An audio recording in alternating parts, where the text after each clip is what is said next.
মাননীয় শিক্ষামন্ত্রী, সারা দেশে শিক্ষা দিচ্ছেন আপনি, আমরা সবাই আপনার কাছ থেকে শিক্ষা নিচ্ছি, কিন্তু এতই দুঃখের বিষয় নিজের আত্মীয় স্বজনরা একটু শিক্ষা দিতে পারলেন না।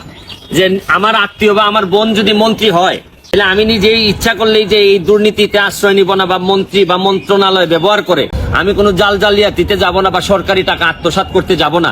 এই শিক্ষাটা আপনি আপনার আত্মীয় স্বজনদের দিতে পারলেন না। আমার কষ্ট হচ্ছে যেভাবে আপনার কথা এগুলা শোনার পর আমার মনে হয়েছে যে নক্ষত্রের যখন পতন হয় তখন যেরকম কষ্ট হয়, সাউন্ড হয়, আমার কাছে মনে হয়েছে যে ঠিক আপনার এই যে আত্মীয় স্বজনের কারণে একটা নক্ষত্রের পতনের মতো সাউন্ড হইতেছে।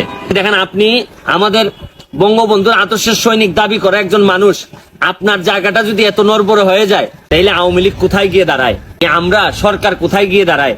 দেখেন, মাননীয় প্রধানমন্ত্রী জননেত্রী শেখ হাসিনা কত কষ্ট করে একটা ইউনিভার্সিটি স্যাংশন দেন, আমাদের শিক্ষা ব্যবস্থাকে বাড়ানোর জন্য এত কষ্ট করলেন, চাঁদপুরে একটা ইউনিভার্সিটি দিলেন। অথচ আজকে আপনি এবং আপনার পরিবারের এই কর্মকাণ্ডের কারণে আপনি দেখেন আজকে চাঁদপুরেই এই ইউনিভার্সিটিটা হইতেই কত দেরি হবে।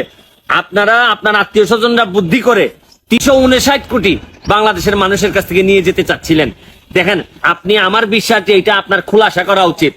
আপনি পররাষ্ট্রমন্ত্রী থাকা অবস্থায় মানে পররাষ্ট্রমন্ত্রীদের মধ্যে সবচেয়ে বেশি বিদেশে সফর করছেন, তাও নিয়ে আমরা কিছু বলি নাই। করেন, আপনার যদি লাভের জন্য, দেশের লাভের জন্য করেন, কিন্তু এখন যে কাজটা করা হইলো, এটা আমি মনে করি একজন বঙ্গবন্ধুর আদর্শের সৈনিক হিসাবে বঙ্গবন্ধুর আত্মা কষ্ট পাবে। কারণ বঙ্গবন্ধুর আদর্শের মধ্যে আর যাই আছে, বহু মানুষ আছে আদর্শের সৈনিক যারা কোনোদিন এমপি মন্ত্রী হবে না, কিন্তু এরা কোনোদিন এই দুর্নীতি অথবা অন্যায়ের কাছে মাথা নত করে নাই। এটাই বঙ্গবন্ধুর শিক্ষা ছিল। এবং আমাদের নেত্রীর যে শিক্ষা, এখানে আমার জানা মতে কোনোদিন আমাদের নেত্রী কোনো 2 নাম্বার লোকরে কখনো আশ্রয় দেন নাই। আমি শুধু এই কথা বলবো যে এখন যে সামনে যে অভিযোগগুলো আসছে আপনি খণ্ডন করেন, আর না হয় দেখেন আপনি কিভাবে শাহজালালের বিসিরে রিজাইন করতে বলবেন। কারণ শাহজালালের বিসির বিরুদ্ধে যেসব অভিযোগ, কারণ এইসব অভিযোগ তো আপনার বিরুদ্ধে, আপনিও তো আপনার লোকজনকে কন্ট্রোল করতে পারেন নাই, নিয়ন্ত্রণ করতে পারেন নাই। তো শাহজালাল সাহেবের এই শাহজালাল বিশ্ববিদ্যালয়ের ভিসির পদত্যাগ যদি দাবি করে মানুষ, তাহলে আপনার পদত্যাগ দাবি করবে না কেন? কারণ আপনারা হয়তো দাবি করে না, কারণ আপনারা ভয় পায় মানুষ। আপনি এবং আপনার এই আত্মীয় স্বজনরা শুধু যে সরকারের 359 কোটি টাকা নিতে চাইছিলেন, জনগণের টাকা নিতে চাইছিলেন, তা কিন্তু না। আপনারা এখন এই বিশ্ববিদ্যালয়টা চাঁদপুরে যতদিন দেরি হবে হইতে, এটার কারণ আপনি এবং আপনার পরিবার। আপনারা শুধু যে সারা বাংলাদেশের মানুষের সাথে এই প্রতারণা দুর্নীতি করছেন তা কিন্তু না, চেষ্টা করছেন তা কিন্তু না। আপনারা পুরা চাঁদপুরের মানুষের সাথে, চাঁদপুরে আপনাদের জন্মস্থান হওয়ার পরও চাঁদপুরের মানুষের সাথে, জন্মস্থানের মানুষের সাথে প্রতারণা করার চেষ্টা করছেন।